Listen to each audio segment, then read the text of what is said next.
Hello and welcome to the daily cricket show, Cricket Happenings. And on this Cricket Happenings, this on a Sunday, well, I have to say that Sri Lanka could not salvage anything in this 5-match ODI series as India clean swept Sri Lanka 5-0 in the ODI series to take it 5-0. And also, there were a lot of records. Virat Kohli became the fastest batsman to the 30th century in ODIs. Ricky Ponting had 30 centuries, as you know, so he's in level with Ricky Ponting. But Virat Kohli is the one who has done it in fewer one-day international innings, I would say, 186 innings. Got his 30th ODI century. Mahendra Singh Dhoni became the first wicket keeper in the history of one-day internationals to actually go and have 100 stumpings, to leave Kumar Sangakkara behind on 99 of Sri Lanka. So it was a very, very easy victory for India. Not a lot of sweat at all, as the 5th ODI was won by India in a wonderful manner. They won the match by 6 wickets. And the next thing that I'll be looking on this cricket show would be the preview of the second test match, which is coming up between Australia and Bangladesh. And again, there'll be a test of spin as far as Australia is concerned.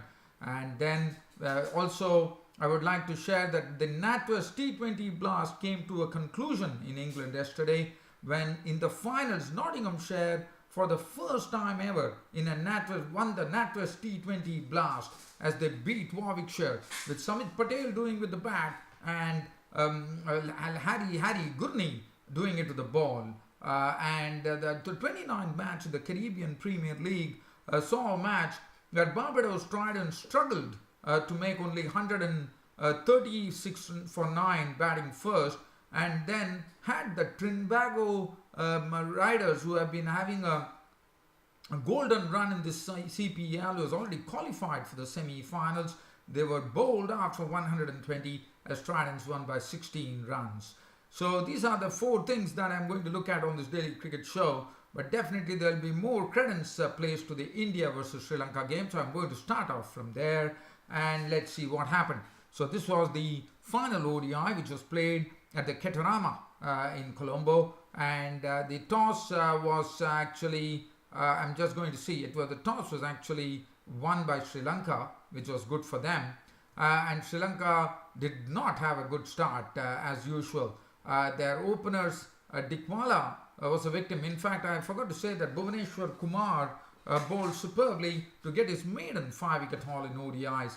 As first he nipped up the wicket of Niroshan Dikwala, used the knuckle ball to very good effect as he first had Niroshan Dikwala getting fooled by the pace. As I said, the pitch was a bit slow, on the slower side as well, so it was definitely helping the spinners. So Bhuvaneshwar Kumar, who does not have a lot of pace, actually picked up the wicket of Dikwala, caught and bowled for 2, that was wicket number 1. And Dilshan Munawira was also sucked out by Bhuvaneshwar Kumar with another knuckle ball, which Munawira actually edged to Kohli in the slips. He was gone for 4 or 5 balls with 1-4 to leave Sri Lanka in some trouble at 2 wickets down for 40 in the 7th over. Upal Taranga, who came back into this into the fold and once again was leading the side for a change for the first time in this ODI series, decided that he's not going to be shy of playing strokes, and he clattered 9 boundaries in a very entertaining knock of 48 to really put the Indian bowling attack under pressure. In fact, he went after Shardul Thakur. Shardul Thakur today could not bowl a straight line, right line. He was struggling. He probably was striving for pace, and in the process he was not able to get the ball to swing as well. And there were a lot of off volleys which were served by Shardul Thakur, the seamer, and Upal Taranga took full toll. In fact, Upal Taranga was very severe on Shardul Thakur as he reeled 9 boundaries in a knock of 48 of 34 balls, and he was kept company by Lahiru Thiramane on the other end. But then Jasprit Bumrah came in and picked up the wicket of Taranga to stop the bleeding of runs there for Sri Lanka, as Taranga was sent back, caught behind on the bowling of Bumrah for 48 of 34 balls with 9-4, but an entertaining knock from Upal Taranga. And Upal Taranga will also be pleased that he finally got going in this ODI series. So that was wicket number 3, 63 for 3 in the 10th over. And then we saw a wonderful partnership. In fact, there was a real impetus being given after Taranga's coming to the wicket. And after that, we had a real revival of the Sri Lankan innings from 63 for 3 as the former captain Angelo Matthews was along with Lahiru Thirimani. And Lahiru Thirimani and Angelo Matthews set about in reviving the Sri Lankan innings in a really very wonderful fashion. As they first bided their time, they were not taking any risks. They were really playing according to the merits of the delivery, and they took their own sweet time, I suppose. They took their own sweet time and slowly nurtured the innings with Thirimani and Angelo Matthews in charge. And that was the time the Indian bowling, we saw the Indian spin being introduced of Kuldeep Yadav, Kedar Jadhav, but I thought they bowled well, but definitely I thought it was a good partnership that happened, which really yielded some very valuable runs. In fact, that was the precise reason that Sri Lanka recovered. It was a real brief revival, not brief revival, it was a good revival, I thought, from recovering from 63 for 3. They went on to 185, and that was them. And also Thirimani played his customary cover drives. Angelo Matthews was really severe on anything short, as he was pulling very well, and as this partnership was doing well and was doing a fine job, I thought, as the score reached 185 in the 39th over. So they had really done all the hard work, and they had wickets in hand, and now ammunition was there for Sri Lanka to really go on the attack. But that was the time everything started. The downfall started for Sri Lanka as they lost after this partnership. It was a real procession as 7 wickets collapsed for 53 runs, with the start being given by, it all started off with Lahiru Thirimani's wicket. Lahiru Thirimani, again, Bhuvaneshwar Kumar was back into his second spell, and he really started off from where he left off as he brought this stubborn partnership to an end by clean bowling Lahiru Thirimani for 67 of 102 deliveries, 3 4s and 1 6. And after that, Kuldeep Yadav took the wicket of Angelo Matthews. Angelo Matthews attempting a sweep shot was caught by Dhoni of the bowling of Kuldeep Yadav for 55 with 4 boundaries. And then Sirivardhana could contribute only 18 of 13, 1 4, 1 6, was a victim of the bowling of Kumar. De Silva Hasaranga was run out, and that was the number 100 stumping. Sorry, he was run out actually for 9. But Akila Dhananjaya was stumped by Dhoni of the bowling of Chahal for 4. That was stumping number 100. And as I said, Dhoni became the first wicketkeeper batsman in the history of one-day internationals to have 100 stumpings. I mean, what it shows is that 100 stumpings is something shows that Dhoni, a wicketkeeper has to have good reflexes. In fact, Dhoni has super reflexes, as we all know. Pushpa Kumara was castled by Bumrah for 8. Malinga lost his wicket to Kumar for 2. Fernando was not out on 7 of 11 balls with 1-4. As the Sri Lankan innings, at one stage being 185 for 3, the launch pad was there to really go for a big knock, probably in excess of 300. And there comes the collapse of 7 wickets for 53 runs to once again plunge Sri Lanka into deep trouble. And India have been so consistent that every time they saw to it that Sri Lanka did not score in excess of 250 runs. 238 all out, a wonderful performance from Bhuvaneshwar Kumar as far as his bowling was concerned. His maiden 5-wicket haul in one-day internationals, 9.4 overs, no maiden, 42 runs and 5 wickets. Shardul Thakur was all over the place today. His 6 overs got pasted for 48 runs, with Upul Taranga being very severe on him. Jasprit Bumrah bowled a good line, 10 overs, 2 for 45. Kuldeep Yadav, 10 overs, no maiden, 1 for 40. Kedar Jadhav, 4 overs for 20. And Yuzvendra Chahal, 10 overs, no maiden, 1 for 36. Now India were on the chase for 239, but the start was not good. Ajinkya Rahane was getting his first game, and Lasith Malinga actually lured him into a bouncer. He bounced him out as Ajinkya Rahane attempted the hook shot, and it went into the hands of Munavira. He was gone for 5, and then Rohit Sharma was the next to go when Fernando got Rohit Sharma's wicket, as Rohit Sharma played a sort of a loose shot, I would say, trying to pull a delivery from Fernando, pulled it into the hands of Pushpa Kumar. He was gone for 16 of 20 balls with 1-4. So the start was not good, and the Indian score read 23 for 2, 29 for 2 in the 8th over. In walked in Manish Pandey. We had 2 new batsmen at the crease, the Indian skipper Virat Kohli and Manish Pandey. Virat Kohli and Manish Pandey. Virat Kohli decided to drop anchor. He decided to drop anchor. Also, Manish Pandey also played in the way that he's supposed to play in such a situation, and which was to really nurture the innings in the company of Virat Kohli. But slowly and steadily, the partnership started doing well for India, and the partnership really started blossoming. And then we saw the cover drives, the classic cover drives coming in from Virat Kohli's bat, and also anything which was he was very strong through the point and third man region. Manish Pandey also played some good strokes, but then Pushpa Kumar picked up the wicket of Manish Pandey for 36 of 53 deliveries, 2 fours. But Virat Kohli was still going strong, and that was the good news for India as Kedar Jadhav joined. Kedar Jadhav has not got a substantial score in this particular ODI series other than doing well with the ball. This time really showed his a good range of strokes here. Especially he handled the spinners very well. He used a sweep shot to good effect, and also he also drove very well. He pulled, in fact, any short deliveries was really pulling well. Virat Kohli, on the other hand, was into his element, and slowly this partnership started doing what India wanted.